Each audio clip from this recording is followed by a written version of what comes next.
ponencia está a cargo del ingeniero Alfredo Angulo Palma, gerente de Administración de la Autoridad Nacional de Control. Antes de dar pase con su disertación, vamos a dar lectura a su hoja de vida resumida. Ingeniero Alfredo Angulo Palma, licenciado en Administración, ingeniero empresarial y sistemas por la Universidad San Ignacio de Loyola. Posee un máster en Business Process Management para la transformación digital por la Universidad Internacional de La Rioja. Ha llevado diversos cursos de posgrado en universidades como ESAN, Universidad Nacional Mayor de San Marcos, Harvard y Oxford. Es experto en modernización, pensamiento estratégico, gestión de por procesos, innovación y design thinking, profesor en la Academia de la Magistratura, Centro de Altos Estudios Nacionales, Universidad San Ignacio de Loyola y ESAN School of Business. Gerente general en Numinis Consultores, director de Asuntos Multilaterales en el Ministerio de Defensa, consultor en el Ministerio de Energía y Minas y gerente encargado de Racionalización y Estadística en el Ministerio Público y actualmente es el gerente de Administración de la Autoridad Nacional de Control. Tengo el agrado de dejar al ingeniero Alfredo Angulo Palma con la disertación Herramientas para la gestión del despacho Contralor en la SODAN. Ingeniero, por favor, adelante.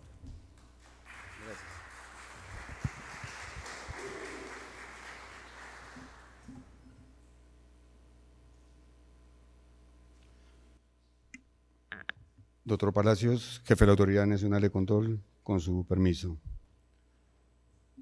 Señoras y señores magistrados, funcionarios, damas y caballeros, muy buenos días. Es un verdadero honor estar aquí presente con aquellos que determinan la justicia.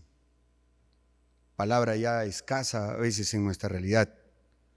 Pero esta ponencia, que va a ser muy rápida, está más bien dirigida para ver algunas herramientas que nos pueden ayudar durante la gestión.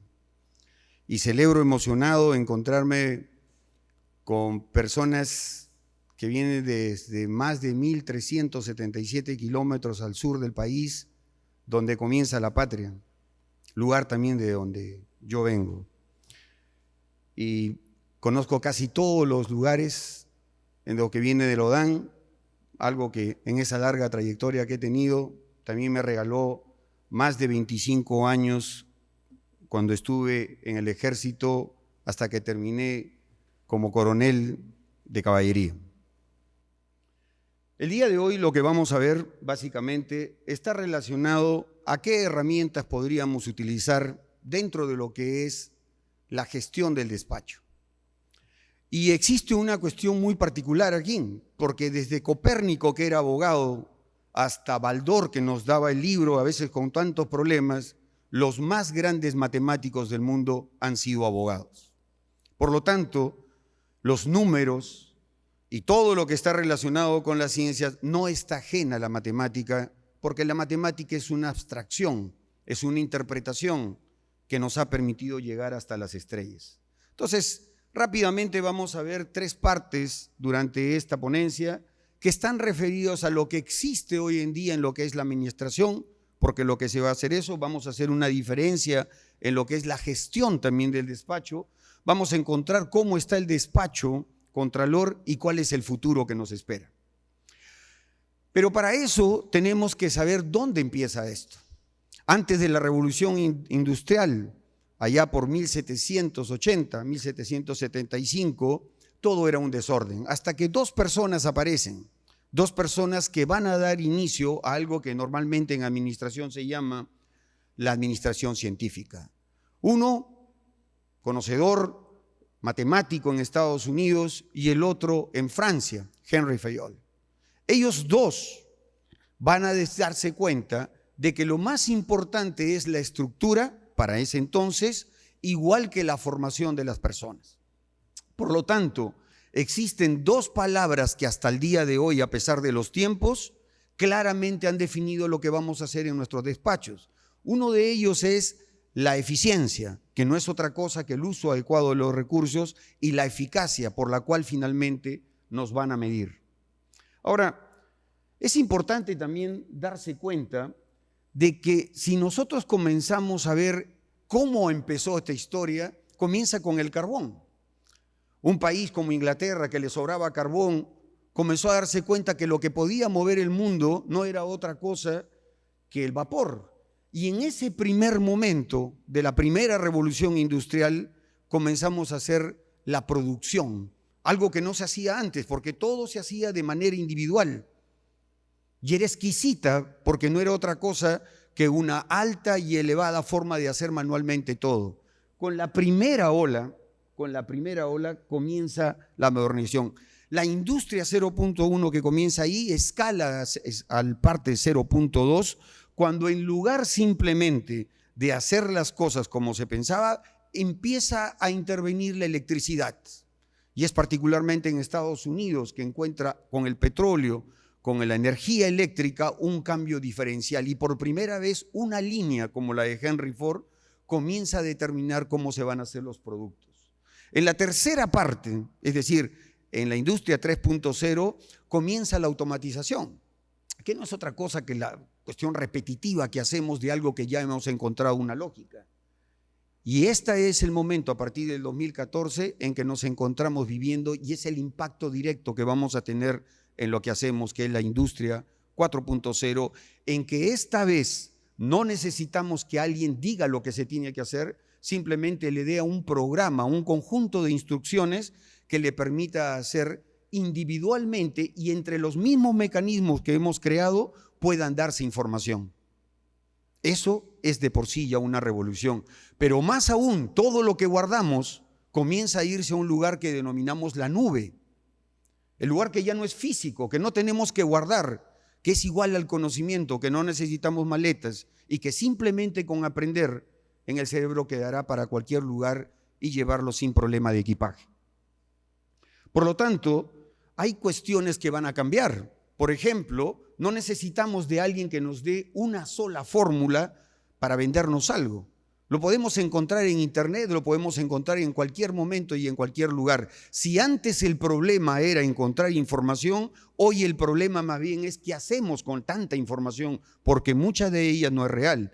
El segundo problema es que el mantenimiento ya no es caro. Podemos encontrar proveedores en cualquier lugar. Y por lo tanto, si el mantenimiento no es caro, la tecnología comienza a llegar a todos. ¿Y por qué es importante hablar de la industria 4.0? Porque si nosotros comenzamos a ver en detenimiento, vamos a ver que lo primero que aparece es algo que es repetitivo. Nosotros repetimos constantemente algunas cosas y no nos damos cuenta de ellos. Todo lo que hacemos mañana, tarde y noche es un proceso. Simplemente que algunos no sabemos qué cosa es un proceso ni cómo es que podemos sacarle la ventaja de eso. Lo segundo es que existe una gran cantidad de datos que ingresan, si no, imagínense la cantidad de datos que tienen ustedes en un solo expediente. ¿Cómo es que pueden hacer para que ese dato funcione? ¿Cómo podemos hacer para que el dato no sea una búsqueda incesante y transformarla en información? ¿Y por qué es esto importante en lo que nosotros hacemos? Es importante porque esto tiene influencia en el despacho que conocemos, el despacho tradicional que se mueve a una velocidad única y que tiene impacto en algo que se llama el legal tech. En otros países, muchos de los servicios que se prestan ya se hacen por internet. Hay algunos negocios, startup, que han comenzado a migrar esa parte, pero una de las cosas importantes también es que ya no se necesita estar presente. Y eso, increíblemente, el COVID-19 ayudó para catapultar una nueva tecnología de la cual nos va a pasar la factura si es que no estamos preparados para ello. Ahora, si vamos a hablar hoy día de gestión del despacho, habría que comenzar a pensar, ¿y cuál es la diferencia con administración? ¿Por qué tengo que gestionar y no administrar? Bueno, gestionar tiene una diferencia con administrar. Lo primero es que yo administro porque planifico, organizo, dirijo, controlo. Son las cuestiones básicas de la administración a largo plazo. En la gestión nosotros colocamos nuestra impronta, el apellido que hemos heredado de nuestros padres y que le legaremos seguramente a los que nos sigan. Porque colocamos nosotros nuestra forma de hacer, con nuestra experiencia y conocimiento y sobre todo con la ética que nos debe acompañar. La gestión hace que una persona dirija a otras y tenga resultados totalmente diferentes a las mismas personas dirigidas con los mismos conocimientos y materiales por otras. ¿Qué cosa es lo que diferencia la administración? Definitivamente no. Planificarlo puede hacer una máquina, organizarlo puedo delegar, dirigir puedo agarrar un segundo y controlar, que es la parte quizás más fácil, simplemente es una cuestión de verificar. Pero la gestión conduce a un reconocimiento, porque finalmente la gestión no se mide por buenas intenciones, sino se mide por resultados. Por lo tanto, ¿qué encontramos en un despacho? En un despacho existen miles de publicaciones, pero podemos resumirla en tres cosas. Encontramos personas, quizás el elemento más importante. Encontramos procesos, el conjunto de pasos que vamos a seguir para llegar a hacer algo. Y encontramos tecnología, la ciencia aplicada a algo de conocimiento práctico, de utilización práctica, que no quede solamente en los libros. Entonces, bajo ese no podemos escapar de que somos parte nosotros de la estructura de modernización del Estado. Y tiene 5 pilares, cada uno de ellos está concatenado con lo que hemos venido hablando, pero particularmente pongan atención con el tercero, porque el tercero es en sí la gestión por procesos. Y la gestión por procesos implica que una vez que encuentre la ruta, tengo que comenzar a disminuir todos los pasos que no me sirven, y que en ingeniería se llama basura administrativa, o sea, no me permite avanzar, es un paso que debo definitivamente quitarlo. Y si yo hago eso, voy a hacer una nueva organización de mi despacho, porque hay cosas que ya no voy a necesitar y para otras que necesita, tendré que buscar personas que tengan otro perfil. En el día de hoy, por ejemplo, es improbable o imposible que alguien no tenga un celular. Habría que ver si somos prisioneros de él o lo utilizamos para generar conocimiento. Muy bien, ¿y por qué hacemos todas estas cosas? Porque existe algo que es el valor público. El valor público nos lleva a 2 formas nada más de intervención: para lo externo, que son de tipo 1, o para el interno, que es para mejorar nuestros procesos internos. Todo ello nos debe llevar a aquello que es la base que deberíamos hacer en cada uno de los valores que generan al final en la cadena productiva lo que es el valor público. Bien, y como pueden ver, habíamos dicho nosotros que los procesos, la tecnología, no solamente está presente, sino los 3 tienen un componente único, porque los 3 hacen una sinergia que produce finalmente un conjunto de inteligencias que ahora sí nos permite diferenciar cuál es la diferencia entre lo que es administrar y lo que es gestionar. Y si yo gestiono, entonces sé que va más allá de solamente saber qué tengo que hacer, sino cómo es que yo lo debo hacer. Entonces, una de las cosas principales dentro de este conjunto son los procesos. ¿Y qué cosa es un proceso realmente, rápidamente? No es otra cosa que un conjunto de pasos para producir algo, en síntesis. Más allá de lo que pueda decir ISO, más allá de lo que pueda decir inclusive la propia PCM, simplemente es un conjunto de pasos que yo hago para producir algo. Pero aquí hay una diferencia esencial, porque si yo no sé para quién producir y quién es mi cliente final, voy a creer que estoy muy bien cuando no sé qué es lo que está pasando hacia afuera, no sé qué es lo que quiere. Entonces, yo felicito a los que están dentro de mi grupo, les digo que estamos haciendo las cosas fantásticas para algo que no necesita nadie. Consumo recursos, consumo tiempo, porque no he pedido a quien yo le voy a entregar cuáles son los requisitos de calidad. Pónganse a pensar, ¿qué diferente sería si nosotros comenzamos a aplicar este círculo de calidad? Y en la última parte es preguntarle, ¿cómo quieres que te entregue las cosas? No, ¿sabes qué? No me lo entregues, dámelo pequeño. Hoy día escuchaba al presidente del Poder Judicial decir, no sean tan extensivos. Es así que debemos buscar qué es lo que quiere nuestro cliente. Entonces, el primer paso es identificar quién es nuestro cliente. porque tenemos clientes internos y también tenemos clientes externos. ¿Cómo hemos trabajado hasta antes que llegara la ley de modernización en el Estado? Cada quien enfocado en lo que se hace en su oficina. No le importa lo que pasa al costado, no le importa lo que pasa en el contexto exterior, no le interesa cómo quiere o no le ha preguntado a su cliente cómo quiere las cosas. Por lo tanto, como cada quien trabaja por su lado, lo que pasa sinceramente es que al final no producimos valor público. Y lo más importante, que aquello que es el proceso, que no es la finalidad, sino la forma como conseguimos algo, se pierde o se queda dibujado en un solo mapa. Entonces, si nosotros delineamos quién es primero, nuestro cliente, sabemos qué quiere. Si sabemos qué quiere, vamos a darle lo que quiere. Cambiaremos algunas formas de trabajar, reduciremos algunas cosas que no necesitamos y le entregaremos algo que por eso es que aprendemos, que se llama valor público. Solo en ese caso entregamos valor, todo lo demás es simplemente palabras. Y la única forma de hacer eso es midiendo. Si yo quiero saber cómo voy, sobre todo ahora que se acerca el verano, para bajar de peso, yo tengo que saber ¿qué instrumento tengo que utilizar para medir? Sería inconcebible, ¿no? Pensar en alguien que diga que quiere medir el peso de alguien y lo que busque es un termómetro. Esa particularidad es la que diferencia al gestor del administrador. Porque finalmente lo que nosotros vamos a tener son indicadores que nos van diciendo, como cuando manejamos, si estamos en la ruta correcta, cuánta gasolina nos falta, cuántos kilómetros y si la temperatura está yendo bien. ¿Necesitamos medir todo? Definitivamente no.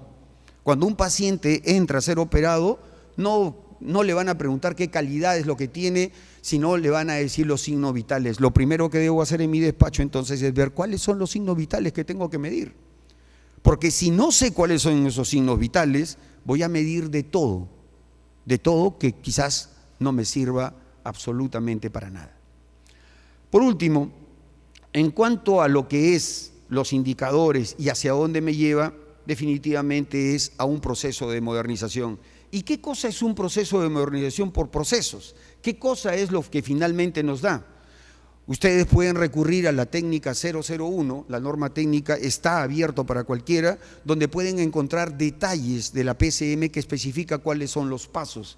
Y les recomiendo centrarse sobre todo en lo que es la segunda fase, en ella que es la mejora. ¿Qué he hecho yo desde que he llegado a mi despacho para mejorar? ¿Qué he cambiado en relación a mis antecesores? ¿Qué he hecho de diferente, por lo cual me recordarán? O simplemente compararé y diré que fui igual como cuando encontré todo, que se irá solamente mantener lo que ya existía. Porque en realidad la gestión por procesos no es otra cosa que ver el día de hoy cómo estamos y soñar en lo que yo quiero. Ese puente es la implementación de la gestión por procesos. Ese mañana es el que siempre debemos estar pensando para mejorar. El segundo punto es la tecnología. Ya habíamos dicho, por ejemplo, una vez en una universidad extranjera discutíamos con alguien más y decíamos, ¿cuál es el concepto de dígito? ¿Cuál es el concepto de digital? Y alguien decía, digital, en español, cuando me dicen coloca tu huella digital, uno dice, debe ser referido al dedo. Sí, tiene algo por ahí, pero va con el dígito. Y el dígito tiene una cuestión particular. Todo lo que nosotros, y no debemos correrle a esto porque no es nada difícil, en realidad cuando en ingeniería nosotros comenzamos a hablar de todo lo que enviamos por el celular, por nuestra computadora, en realidad lo único que estamos enviando son nada más unos y ceros. Eso es todo lo que hacemos.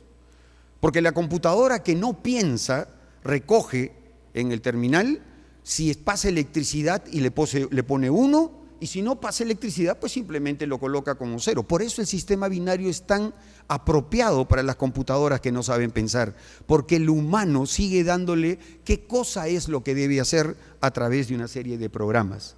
Y cuando viajamos nosotros y decimos envía un oficio o lo que fuera, en realidad lo que estamos haciendo es transformación digital.